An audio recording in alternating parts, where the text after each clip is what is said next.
insya Allah tidak mengurangi rasa hormat dan takjub saya.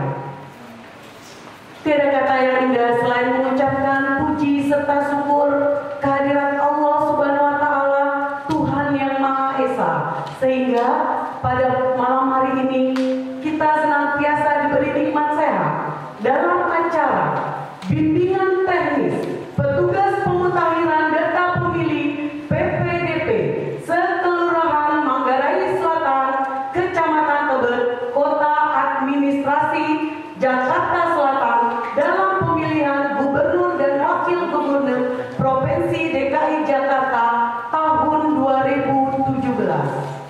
Tanpa salam dan sholawat kita haturkan pada baginda Rasulullah SAW beserta keluarga, sahabat dan pengikutnya hingga akhir zaman. Insya Allah kita mendapat syafaatnya. Amin amin ya rabbal alamin. Hadirin undangan yang berbahagia, adapun susunan acara pada malam hari ini yaitu 1. Pembukaan, 2. Menyanyikan lagu Indonesia Raya, pengukuhan PPDP, pembacaan pernyataan PPDP, doa, sambutan lurah, penyampaian materi BIMTEK, penutup. Acara pertama yaitu pembukaan. Marilah kita awali acara pada malam hari ini dengan membaca basmalah.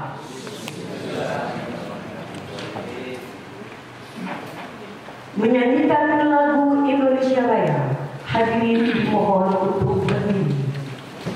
Saya belum sholat.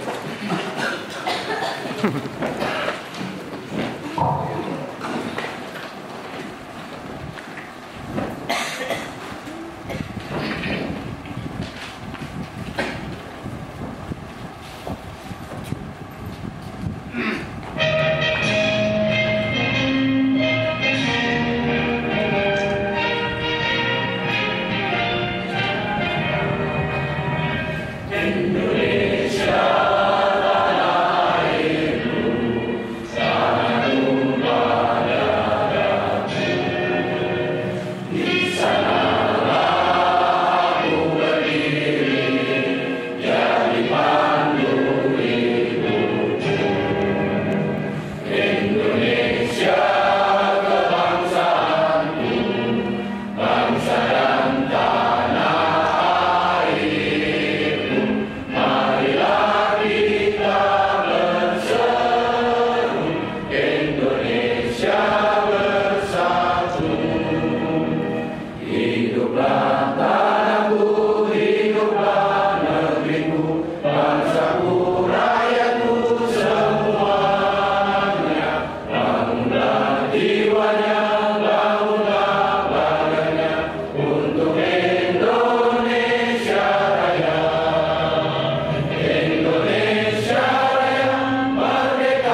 Mohon maaf kepada calon PPDB yang akan dilantik dimohon untuk berdiri kembali.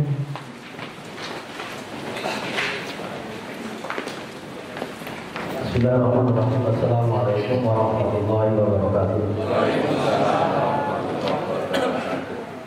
Bapak Ibu hadirin sekalian, sebelum saya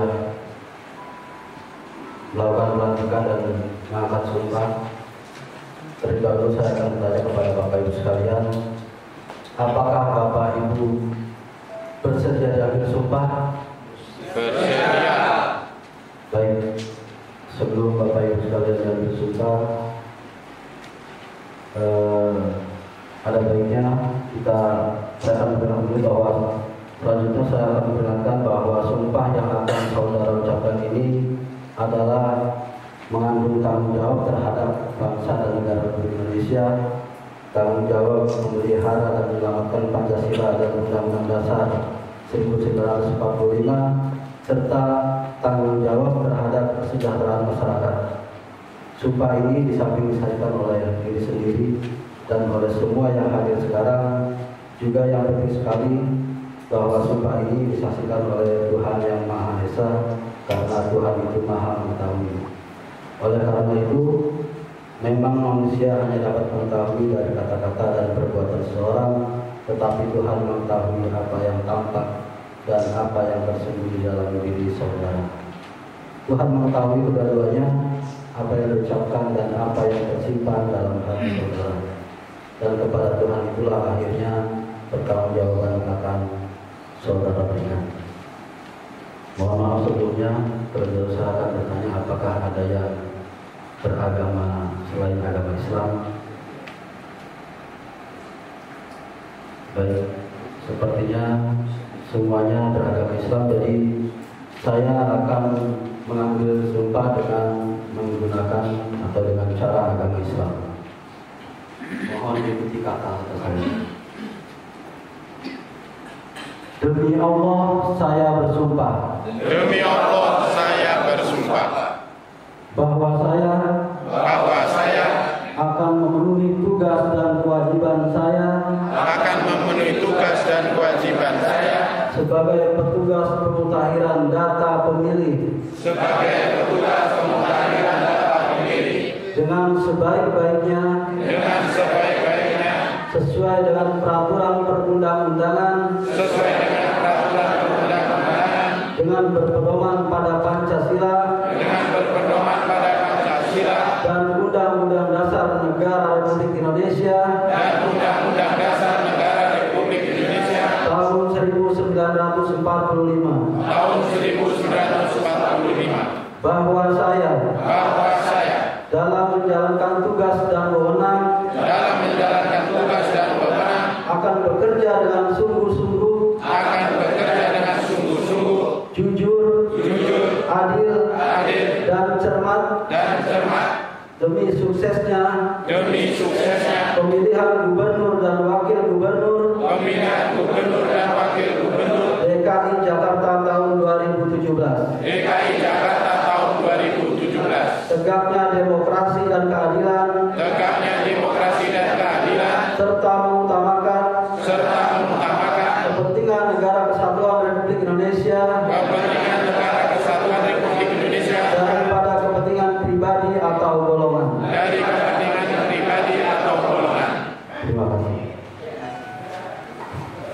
kasih kepada PPDB yang baru saja dilantik, dimohon untuk duduk kembali. Selamat bekerja, semoga amanah dan menjadi berkah pekerjaan ini. Sudah sah menjadi PPDB Bapak dan Ibu sekalian. Assalamualaikum warahmatullahi wabarakatuh.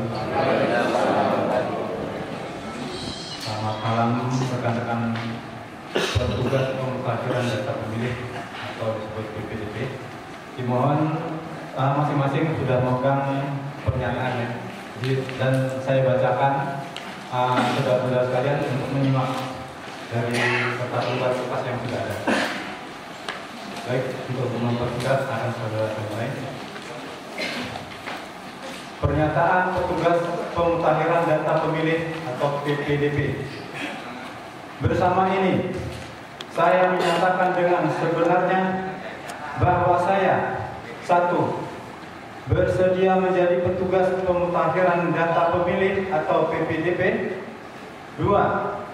Setia kepada Pancasila sebagai dasar negara, Undang-Undang Republik Indonesia tahun 1945 dan cita-cita proklamasi 17 Agustus 1945. 3. Tidak menjadi anggota partai politik dan tim kampanye pasangan calon gubernur dan wakil gubernur DKI Jakarta tahun 2017. 4.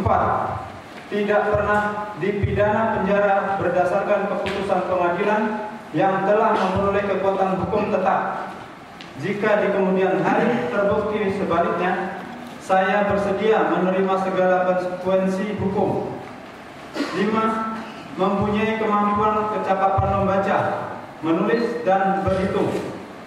6. Bersedia bekerja dengan penuh tanggung jawab dan siap membantu hingga ditetapkannya daftar pemilih tetap atau DPT. Demikian pernyataan ini dibuat dengan sebenarnya. Jakarta, September 2016. Petugas pemutahiran data pemilih atau PPDB.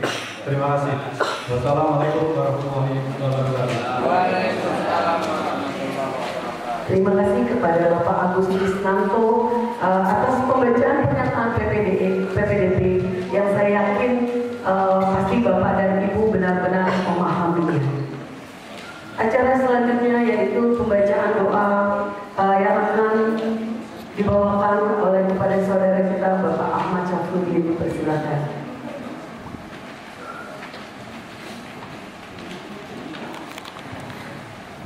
Assalamualaikum warahmatullahi wabarakatuh.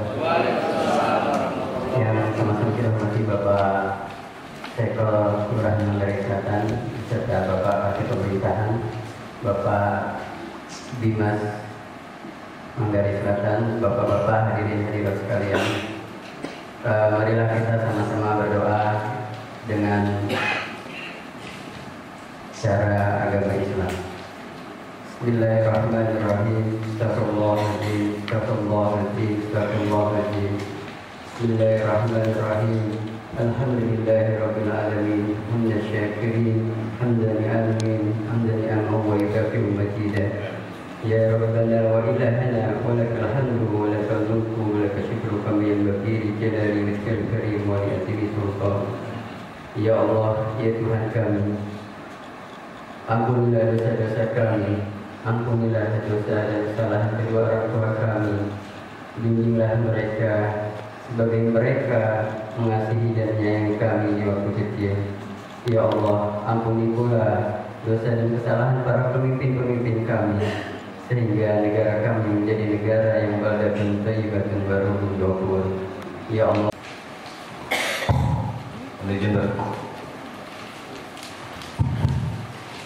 Bismillahirrahmanirrahim. Assalamualaikum warahmatullahi wabarakatuh.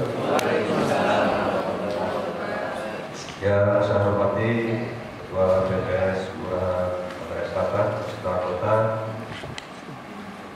yang saya hormati Bapak Adi, Babin Kaktifmas Kelurahan Manggarai Selatan, dan juga rekan-rekan saya Pak Fendi Kasikom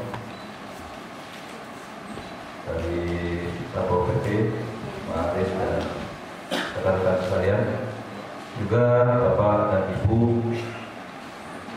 yang saya hormati. Puji serta syukur ya Allah Subhanahu wa Ta'ala, yang mana pada malam hari ini kita masih diberi kesehatan dan kesempatan sehingga kita bisa hadir dalam rangka bimbingan teknis PPDB Kelurahan Bangkarai Selatan. Sebelumnya mohon maaf Bapak dan Ibu seyogyanya yang berdiri di sini, Bapak Lurah kita, Pak Muhammad Soleh. Namun beliau sedang menunaikan ibadah haji. Ya, alhamdulillah kemarin tanggal 4 hari Minggu berangkat, dan mudah-mudahan beliau diberi kemudahan, kelancaran selama menjalankan ibadah haji. Dan insya Allah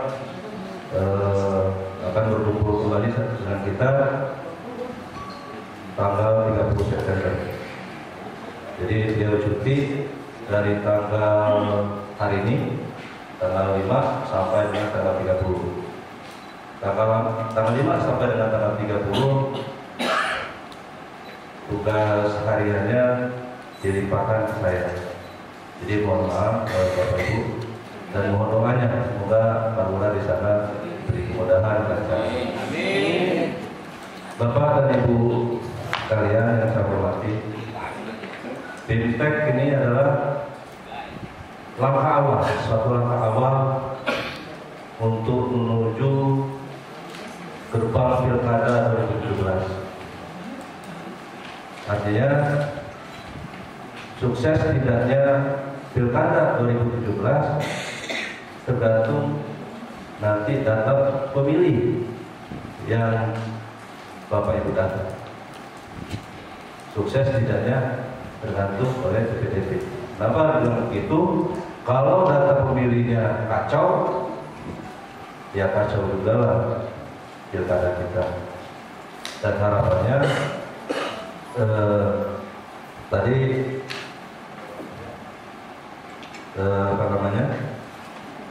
kita sudah mengucapkan pengadilan sumpah, dan saya dari kelurahan mengucapkan selamat atas terpilihnya Bapak Ibu sebagai petugas pemutahiran data pemilih ini. Dan harapannya yang pertama, sesuai dengan pernyataan yang telah disampaikan tadi, bahwa kita sebagai PPDB harus bekerja dengan sungguh-sungguh, dengan adil, dan tidak memihak pihak manapun. Artinya netral. Netralitas dari Bapak Ibu sangat diharapkan sesuai dengan sumpah dan surat pernyataan tadi.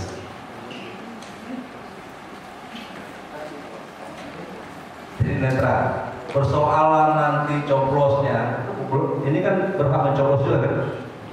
Persoalan nanti mencoblosnya hanya balik pilih yang tahu. Tapi di saat pendataan, netralitas Bapak Ibu sangat diharapkan. Persoalan pencoblosan, urusan diri, urusan balik pilih. Itu yang pertama. Yang kedua, pendataan pemilih ini udah otomatis yang kita data itu adalah warga kita. Dan PPDB ini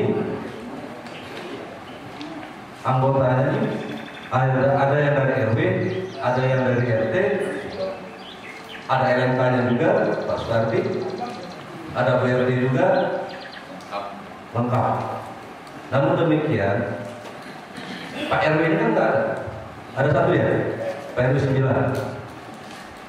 Nah, walau Pak RW 9, ya harus tetap juga berkoordinasi dengan RT-RT-nya yang di bawahnya. Begitupun ibu-ibu RT dan anggota PPDB lainnya juga harus berkoordinasi dengan RW-nya. Yang kedua, di dalam pelaksanaan pemutahiran data juga harus, yang paling penting harus berkoordinasi juga dengan PPS, karena nanti terkait dengan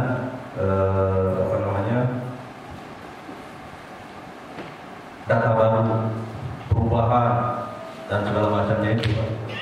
Jadi koordinasi harus benar-benar harus kita laksanakan. Jangan sampai nanti ada salah paham. Itu yang kedua. Yang ketiga, sekarang kan lagi gonjang-ganjing nih Pak soal siapa calon. Saya pikir PPDB fokus dengan tugasnya sebagai petugas pemutakhiran data. Jadi kita nggak ikut-ikutan lah, biarin aja tuh orang-orang yang pengede-pengede aja deh, yang rame-rame tuh di sono. Ya kita pokoknya kerja kita cuma mendata pemilih, baik yang baru atau yang lama atau memperbaharui data. Itu aja tugas kita. Jadi tadi sebelum acara saya sudah bisik-bisik dengan Pak Dedi, waktunya singkat banget. Habis ini ada bimbingan teknis lagi, pemberian materi lagi. Mungkin ada juga tengah jawab nanti dengan ketua PPS-nya Pak Dedi. Jadi harapan saya tadi tolong diperhatikan betul, karena tugas Bapak Ibu benar-benar tugas kuliah. Sukses tidaknya pilkada kita 2017 ini tergantung di tangan Bapak. Jadi mohon apa yang tadi sumpah yang telah diucapkan dan pernyataan yang telah dinyatakan benar-benar dari sapi. Dari saya sekian, terima kasih. Assalamualaikum warahmatullahi wabarakatuh. Dan akan sangat kami hargai dan kami ucapkan terima kasih yang sebesar-besarnya. Jakarta Selatan, saya mencoba merangkum dan mencoba membuat sesimpel mungkin dari beberapa materi yang telah saya dapat, sehingga hasilnya adalah inti dari semua materi dan tugas Bapak Ibu hadirin sekalian sebagai petugas PPDB itu saya rangkum hanya ada 4 M. M yang pertama, tugas Bapak Ibu hadirin sekalian adalah memperbaiki. Memperbaiki di sini adalah memperbaiki data pemilih yang mungkin pada cetakan DP4 yang nanti akan Bapak Ibu terima itu terjadi kesalahan, baik nama ataupun usia ataupun nik dan lain sebagainya. Itu tugas Bapak adalah yang pertama memperbaiki DP4, daftar pemilih yang nanti Bapak terima untuk setiap TPS masing-masing. Yang kedua yaitu melengkapi. Tugas Bapak Ibu sekalian adalah melengkapi data pemilih yang belum lengkap.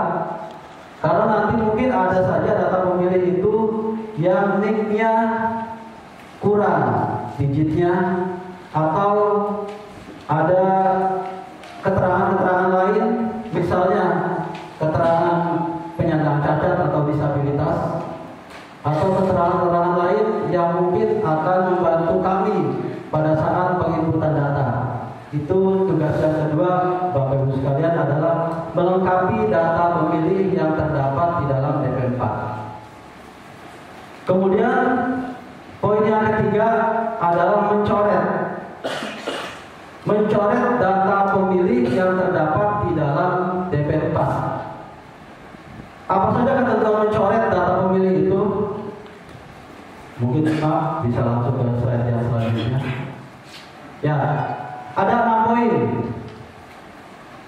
6 poin ini adalah ketentuan di mana kita berhak mencoret. Kita boleh mencoret data pemilih ketika yang pertama, coret yang tidak dikenali.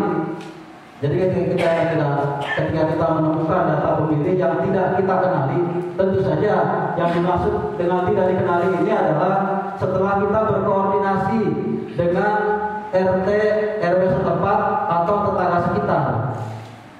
Kita datang ke rumah pemilih, terus ada data yang kita tidak kenali. Kita tanya Bapak RT-nya nggak kenal, tanya tetangganya nggak kenal, tanya Bapak RW-nya juga tidak dikenali. Nah, data tersebut boleh kita coret karena tidak jelas, baik namanya, nicknya, atau keterangan yang lainnya. Itu boleh kita coret.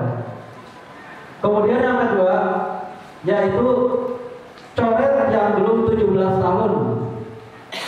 Maaf, mungkin nanti ada salah cetak di dalam DP4. Dilihat tanggal lahirnya 2010 misalnya, atau tanggal lahirnya 2000, itu kan berarti belum 17 tahun, masih 16 tahun, sekian. Tapi ketika kita temukan data pemilih yang nanti pada tanggal 15 Februari itu tepat 17 tahun, itu jangan dicoret. Karena patokan 17 tahun itu adalah per tanggal pencoblosan, yaitu tanggal 15 Februari 2017. Kalau yang nanti pada saat tanggal 15 Februari itu umurnya 17 tahun, itu tidak bisa kita coret karena dia sudah punya hak pilih. Meskipun yang bersangkutan tidak atau belum memiliki KTP, tapi kan nicknya sudah ada di KK. Itu bisa kita tambahkan ke dalam daftar pemilih dengan melihat keterangan yang terdapat di KK. Nicknya ada, namanya ada, dan keterangan lainnya sebagainya ada. Nanti kekurangan data itu akan kita cari dan kita berkoordinasi dengan pihak Dukcapil kalau diperlukan. Tapi nama tersebut itu tidak bisa kita coret. Tapi yang belum 17 tahun pada tanggal 15 Februari 2017 itu harus kita coret. Ya, selamat datang Ibu Betty Kurniawati dari KPU Kota Jakarta Selatan.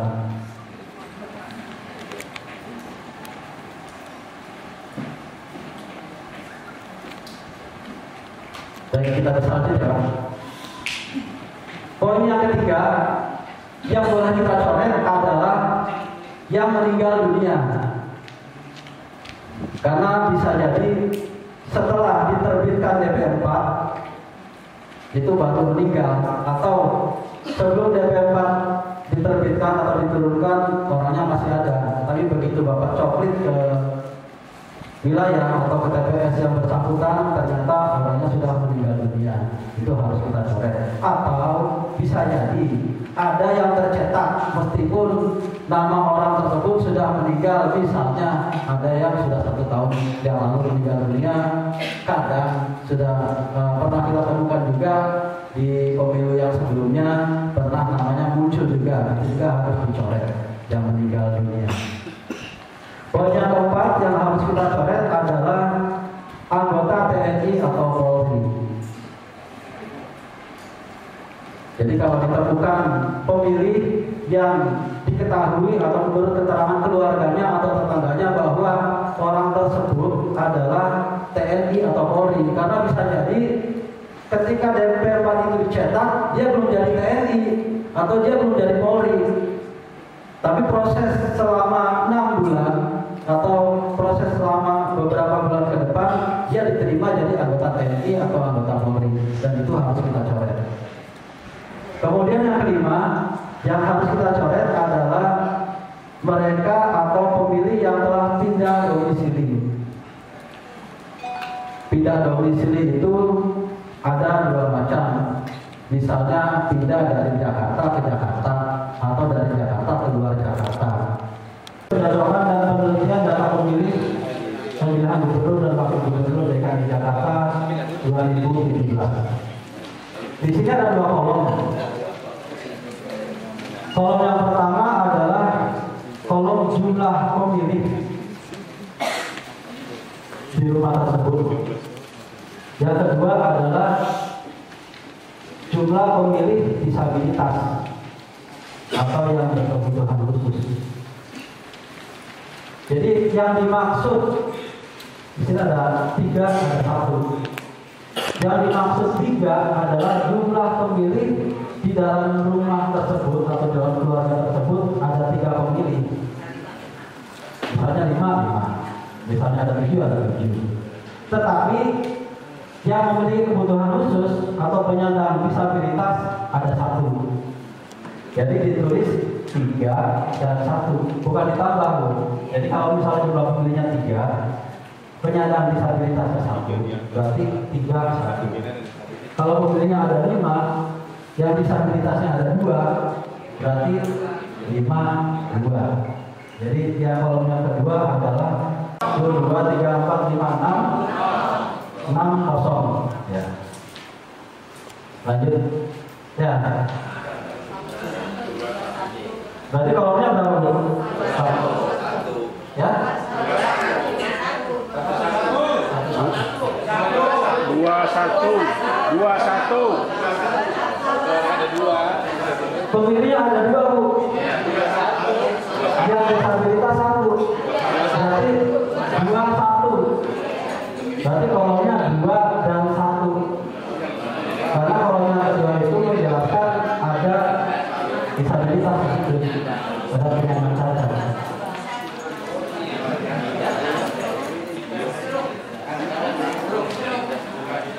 Truknya bisa jalan atau harus didorong atau harus diangkat.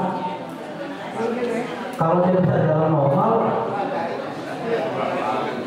berarti kan nggak ada masalah. Ini kan maksud disabilitas di sini adalah bahwa nanti KPPS harus menyiapkan atau mengantisipasi tempat khusus untuk penyandang disabilitas ini. Misalnya ada orang yang harus didorong atau harus diangkat atau harus dipapah, itu nanti KPPS atau TPS setempat itu harus memprioritaskan orang yang disabilitas ini. Dan kalau bisa nanti ya prioritaskan dia. Kalau dia menunggu terlalu lama itu kan kasihan juga. Jadi biasanya didahulukan. Bapak coret, Bapak ketik salah nggak? Salah juga kalau misalnya Bapak nggak punya penguatan. Siapa yang melakukan penguatan tadi saya bilang? Kalau status penduduk yang mengesahkan Bapak Dendi. Kalau yang nggak ada orangnya yang mengesahkan itu RT. Ada RT, catat ini warga gue, catat. Ini bukan warga, tapi ada bisa tanggung jawab. Ketika datang tiba-tiba pada hari H, jangan salahin KPU. Oh mau gabung sama Pak RT. Oh, makanya tadi PPDP yang nomor apa? Yang petugas COVID ini harus jadi KPPS nomor 4. Ya, jadi Bapak tahu nih, ya. Nah, ini yang di rumah bilang katanya nggak datang ke sini, jangan begitu. Jadi kalau misalnya ini keluarga, jangan dicoret, ini anak saya nanti datang, jangan dicoret. Tapi Pak RT bilang dicoret, nah Pak RT harus tanggung jawab. Ya, kalau Pak RT nggak mau tanggung jawab, serahkan ke RW, RW nggak tanggung jawab, serahkan ke lurah, lurah nggak tanggung jawab, bawa ke camat, camat baru wali kota. Kita akan rapat koordinasi. Berapa jumlah di Jakarta Selatan penduduk yang disebut dengan kami itu gray area? Pengesahannya dari pemerintahan. Karena dia bukan berkaitan dengan status KTP, katanya Rama, KTP-nya itu udah jelas punya kok, hanya nggak ada. Ya, maka dalam KPU diputuskan ada istilah de facto dan de jure. De jure secara KTP ada, punya administrasinya. De facto orangnya nggak ada. Ya, selama Pak RT, Pak RW dan lurah masih tanggung jawab silakan. Ada beberapa wilayah di Jakarta Selatan, Pak Camat sudah menyatakan itu dihapus, bukan jadi warga kami. Kenapa? Karena rupanya warga tersebut direlokasi, sebagaimana yang terjadi di Tebet, Bukit Duri. Ya kan? Itu RW 10, 11, 12 sudah diputuskan oleh wali kota, mereka akan pindah ke Rawabebek. Ya, dan KTP-nya sudah dibolongin. Mereka akan pindah. Maka ketika itu dinyatakan bahwa mereka bukan warga lagi Bukit Duri, maka hak mereka pindah di Rawabebek. Nah kalau Bapak pindahnya kemana Pak? Gak tahu. Ke Bekasi, ke Depok, tiba-tiba Bapak coret, itu harus Bapak punya pengesahan. Ya kalau Bapak Pak RT, Bapak bertanggung jawab dengan hak Bapak, ya silakan. Tapi kalau Bapak ragu, koordinasi dengan Pak Lurah. Pak Lurah gimana Pak Lurah? Wah, kata Lurah, ini orang bisa diurus tanah itu parah Pak, udah masukin itu tanggung jawab. Lain halnya kalau misalnya ini Bapak datang coklit, alamatnya udah jelas, KTP-nya sudah jelas, tapi rumahnya tinggal tembok-tembok doang. Nah gimana nih? Ya, Bapak foto, nah ini baru ini boleh namanya selfie, ya, walaupun sudah dilakukan semua yang tinggal tembok doang. Nah,